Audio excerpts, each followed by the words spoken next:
ஏன் நீங்கள் வழக்கு நடக்கிற போதே நீங்கள் ஏன் உங்களை இன்வால்வ் பண்ணிக்கல? ஜட்ஜ்மெண்ட் வர்ற வரைக்கும் என்ன பண்ணிக்கிட்டு இருந்தீங்க? தூங்கிட்டா இருந்தீங்க. ஒரே ஒரு எம்ஜிஆர், ஒரே ஒரு காமராஜர், ஒரே ஒரு காந்தி தான். இவரோடலாம் யாரையும் ஒப்பிட முடியாது. காங்கிரஸுக்கு திருச்சியில் ஒன்றுமே எதிர்காலத்தில் கிடைக்காதுன்னு சொல்ல முடியாது.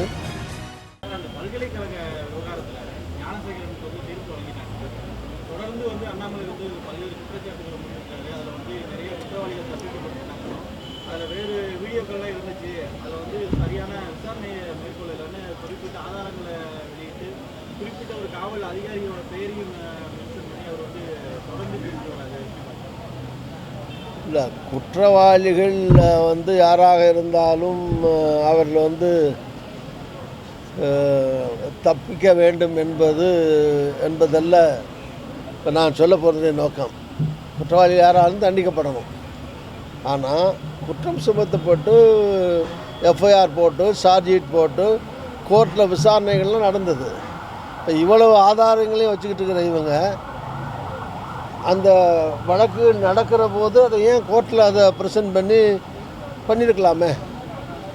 ஜட்ஜ்மெண்ட்லாம் வந்த பிறகு திருப்பி அதுக்குள்ளே ஓட்டை கண்டுபிடிச்சி இது விட்டு போச்சு இவர் விட்டு போச்சுன்னு சொல்கிறவர் இங்கே தானே இருந்தார். வெளிநாட்டுக்காக போயிட்டார் 4-5 மாதம்.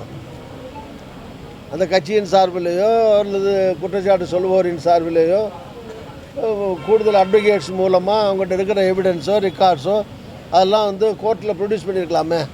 பண்ணி இவரையும் சேர்த்து விசாரிங்க, என்னென்ன நிகழ்ச்சிகள் இருந்தது விசாரிங்க அப்படின்னு சொல்லாமே. இவ்வளவு ஆதாரங்களை வச்சுக்கிட்டு ஏன் தூங்கிட்டு இருந்தாங்க? இப்படி ஆதாரங்கள் இருக்குன்னு சொல்கிறவர் அது சும்மா மேலும் மேலும் ஒரு முடிஞ்சு போன விஷயத்தையும் நான் முடிய விட மாட்டேன்.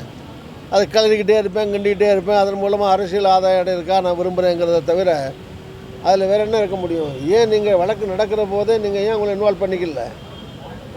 ஏன் அவங்க வக்கீல் மூலமாக வச்சு அதை ரெப்ரசன்ட் பண்ணியிருக்கல? ஜட்ஜ்மெண்ட் வர்ற வரைக்கும் என்ன பண்ணிக்கிட்டு இருந்தீங்க? தூங்கிட்டா இருந்தீங்க. இப்போ அதுக்கு பிறகு இப்போ என்ன திடீர்னு நான் அந்த ஆதாரம் தரேன் இந்த ஆதாரம் தரேங்கிறது இது ஐ திங்க் இது நான் என்ன பொறுத்த வரைக்கும் இது கோர்ட்டை நீதிபதிகள் அவமதிக்கிற செயல் மாதிரி இது.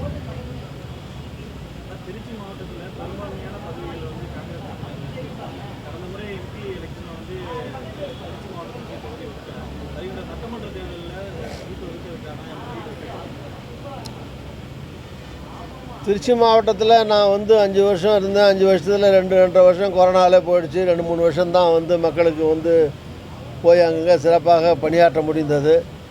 இன்னும் தொடர்ந்து இந்த தடவை எம்பியாக வரணும், மக்களுக்கு நிறையா சேவைகள் செய்யணும், தொண்டு செய்யணும்னு ஆசைப்பட்டேன். கிடைக்காம போனதில் எனக்கும் வருத்தம் தான், என் கூட இருக்கவங்களுக்கும் வருத்தம் தான்.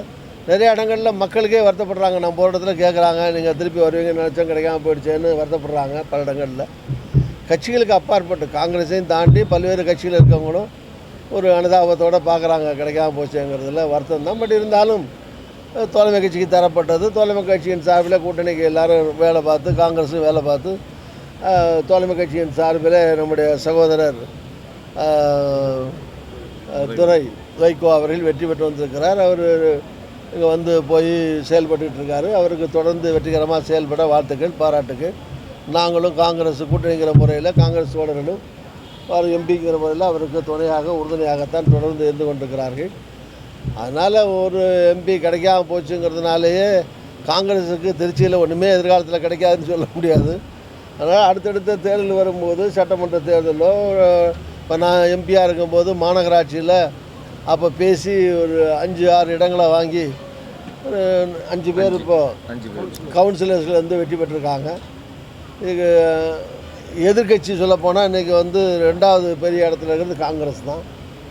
இதெல்லாம் நடந்தது. அதே மாதிரி அடுத்து நாங்கள் கார்ப்பரேஷன் தேர்தலோ அல்லது சொசைட்டி தேர்தல்களோ எம்எல்ஏ தேர்தல்களோ வரும்போது நிச்சயமாக காங்கிரஸ் இங்கே பிரதிநிதித்துவம் பெறுகிற விதத்தில் எங்களுடைய குரல் அதற்காக ஒலிக்கும்.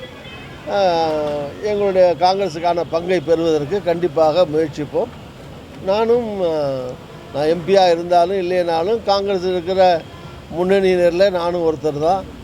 அதனால் நானும் அதற்கான முயற்சிகளில் மாநில தலைவரோடு நிர்வாகிகளோடு சேர்ந்து அழுத்தம் கொடுத்து அதற்காக நாங்கள் நிச்சயமாக பாடுபடுவோம்.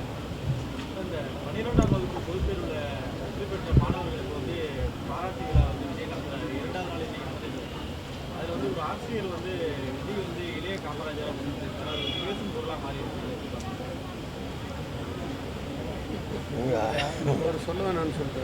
அதாவது அவர் வெற்றி பெற்ற மாணவர்களுக்கு காசு இருந்தாலும் கொடுக்கறதுக்கு மனசும் வேணுமில்ல.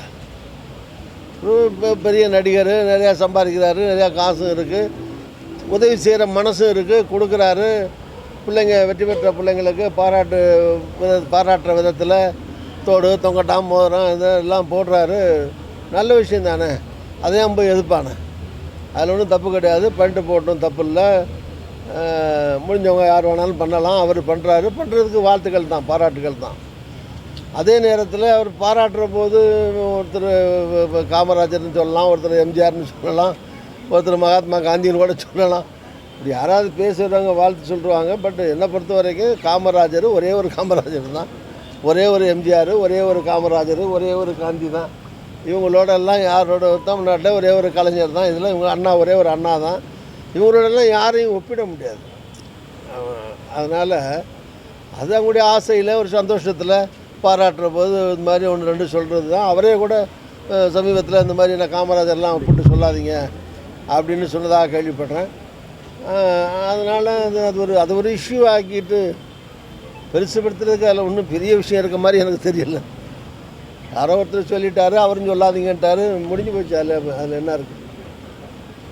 இதுபோன்ற செய்திகளை மேலும் தெரிந்து கொள்ள எங்களது யூடியூப், ஃபேஸ்புக் மற்றும் ட்விட்டர் ஆப்களை சப்ஸ்கிரைப் செய்யவும்.